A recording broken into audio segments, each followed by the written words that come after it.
Yok, karışıklığı bırakın, karışıklığı bırakın. Değil daha, benim önden kere çıkardım.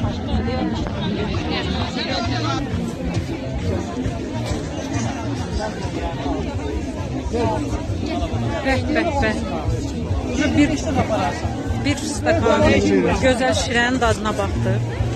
Cana gəldi. Könüllü.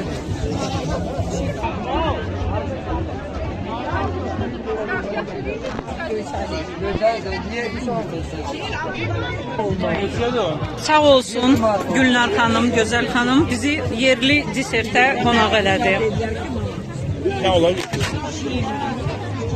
Böyle güzel bir karagilə narı. Redki, nadir sort.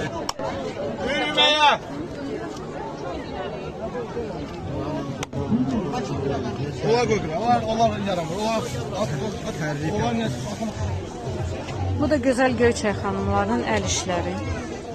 Əlləri var olsun.